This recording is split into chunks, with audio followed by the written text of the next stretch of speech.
2, 1.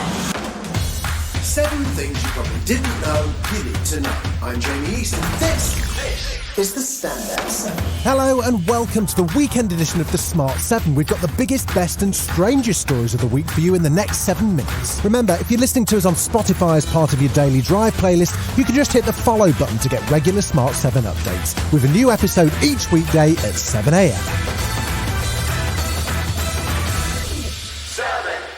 In a week that was dominated by Afghanistan and the rush to evacuate as many people as possible before the Taliban's August the 31st deadline, the US and its allies airlifted over 100,000 people from Kabul airport.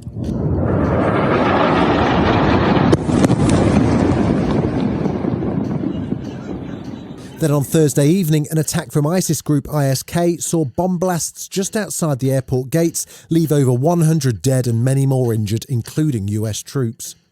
Late Thursday, US President Joe Biden faced the press and vowed to continue the evacuation, but first paid tribute to the servicemen who lost their lives, speaking as a father as well as Commander-in-Chief. You get this feeling like you're being sucked into a black hole in the middle of your chest.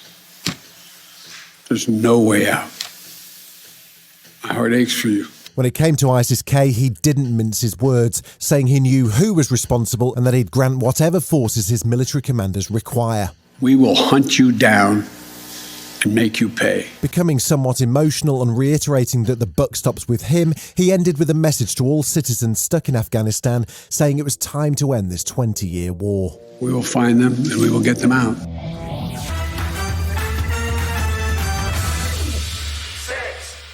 The man who sent British troops to Afghanistan 20 years ago, former Prime Minister Tony Blair, has been commenting on the Biden-led withdrawal. He referred to the decision to withdraw as based on an imbecilic slogan which promised to end the forever wars in a blog post. He then appeared on the Sunday morning talk show saying that the efforts over the last 20 years achieved a lot. The sacrifice was not in vain. What we achieved in Afghanistan matters today. It's tragic what's happened. I think it's unnecessary. I think we made a serious mistake in doing this in this way. But it isn't over yet. He also thinks there was no need for a full withdrawal of troops and that it will open the door to Al-Qaeda and a potential terror threat. We could have managed the situation. And the problem with what's happened now, and this is my worry, is that it's not just about the Afghan people and our obligation to them.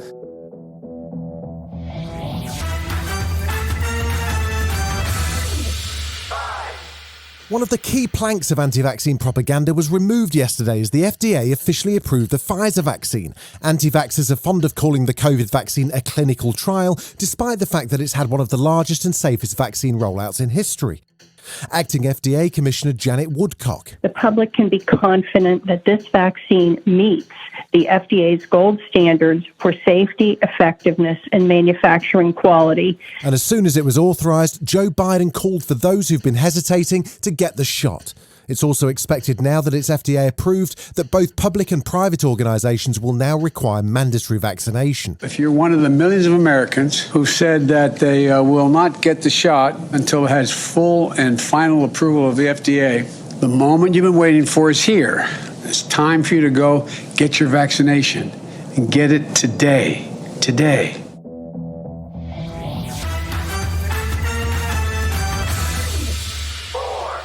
Scotland's experiencing a surge in cases, with 5,021 making a record high for the second day running as schools reopen.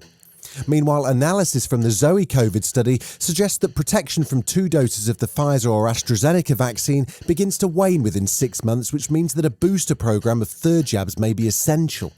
Lead scientist Professor Tim Spector says whether or not there is a further immunity drop-off is a big unknown. Our reasonable pessimistic guess is that by the end of the year, these percentage protections will be down to about 50% for both of these vaccines. Just after the vaccine, you were 90% protected. So it was much, much better, and you had, tenfold less risk. Now it's only twofold less, say, by the end of the year, which means you are going to get many more deaths, more hospitalizations.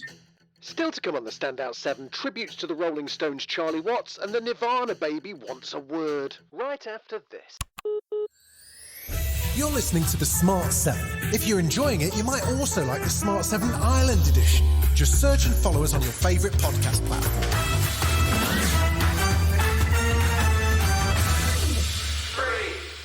Day 2 of the Paralympics in Tokyo brought an avalanche of medals for Team GB, with 5 golds across 4 sports, including equestrian, swimming, cycling and a fencing gold for Piers Gilliver. And having already won silver, Tully Kearney went one better and picked up a gold, all after being told in Rio 2016 that she might never swim again. She says it's all thanks to her mum. And if it wasn't for her forcing me to get back in, I would not have pushed and been able to get back to this level. Even 19 days ago, I was in so much pain in my shoulder that we didn't think I'd be able to race. It's just crazy, it hasn't sunk in yet. Fellow Team GB swimmer May Summers-Newton not only won gold, she also set a new world record along the way. I just knew how badly I wanted it, so tonight I just thought, try your absolute best, put everything that you've got into it, and on that last length I just thought, put your head down and go. Just incredible, I can't believe it.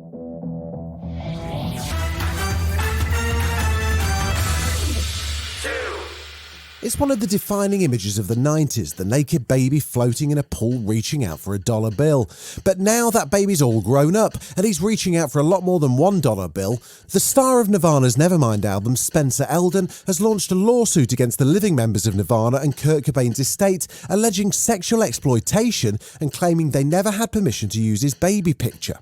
He's looking for a payout to cover lifelong damages, but he seemed pretty cool about the whole thing back in 2016. I went to a baseball game on opening day at the Dodgers, and I was looking out at all the people, and I was like, man, all these people have seen my baby penis. It'd be nice to have a quarter for every person that has seen my baby penis.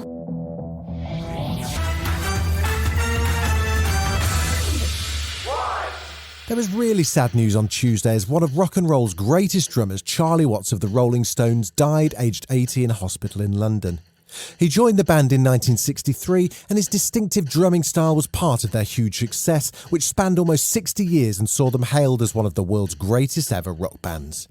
He was eternally modest about his rock and roll stardom, as captured in this 1990 documentary. It's work, isn't it? I mean, I just don't think about it, actually. Best not to. I mean, dead years ago I thought about it. Tributes have flooded in from the music world, including Elton John, Questlove, Joan Jett, Ringo Starr and fellow Beatle Paul McCartney. Rest in peace, Charlie. Charlie was a fantastic drummer, steady as a rock. Love you, Charlie. I always loved you. Beautiful man. This has been the Standout 7, the best of the week from the Smart 7. We'll be back tomorrow, 7 a.m. with the Sunday 7. Have a great rest of your weekend. Written, produced and published by Daft Doris.